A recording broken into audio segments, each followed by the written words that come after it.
ada 3 orang yang akan dimasukkan ke dalam neraka oleh Allah Subhanahu wa taala, yaitu orang-orang yang rajin membaca Al-Qur'an, orang-orang yang mati di jalan Allah Subhanahu wa taala, mati di medan perang, orang-orang yang gemar bersedekah.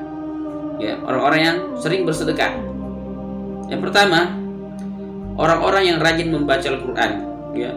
Kenapa mereka dimasukkan ke dalam nerakanya Allah Subhanahu wa taala? Karena niat mereka membaca Al-Qur'an bukan untuk Allah Subhanahu wa taala, tapi ingin dikata oleh manusia. Dia membaca Al-Qur'an karena ria, ingin disanjung oleh manusia. Bahwa si fulan rajin membaca Al-Qur'an, rajin beribadah kepada Allah Subhanahu wa taala, rajin beramal soleh, ya. Dia melakukan itu karena ingin mendapatkan pujian dari seseorang, ya. Dia membaca Al-Quran bukan karena lillahi ta'ala, bukan karena semata-mata karena Allah Subhanahu wa ta'ala, tapi hanya ingin mendapatkan sanjungan dari manusia, pujian dari manusia. Makanya niat itu sangat penting juga untuk kita beribadah, karena niat itu syarat sahnya diterimanya amal ibadah kita.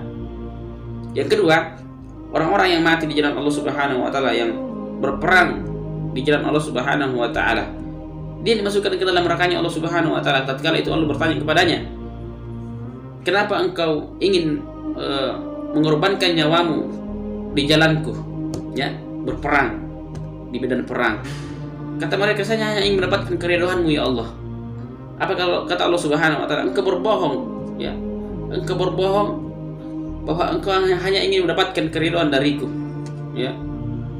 Engkau berperang di jalanku, engkau berperang di medan perang, engkau mati syahid karena engkau hanya ingin mendapatkan pujian dari orang, bahwa engkau orang yang membela agama Allah Subhanahu wa ta'ala, ya. Engkau hanya, niatmu hanya ingin dikata oleh manusia, ya.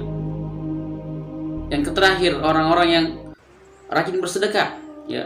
Kenapa dia dimasukkan ke dalam nerakanya Allah Subhanahu wa ta'ala?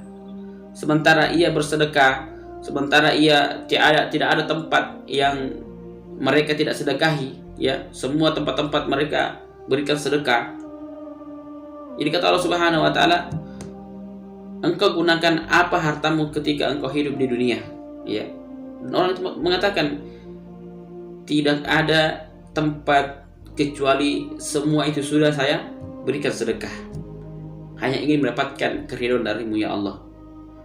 Kata Allah Subhanahu wa ta'ala, kamu bohong, kamu bohong.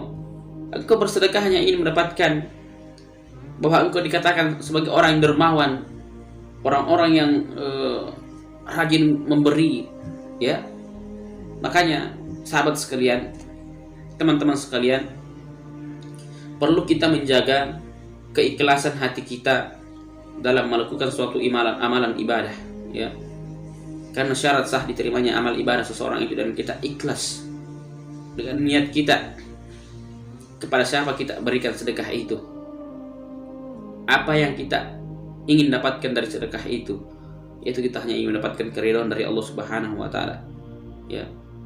Dan semoga kita semua termasuk orang-orang yang selalu menjaga niat kita dengan keikhlasan kita kepada Allah Subhanahu wa ta'ala.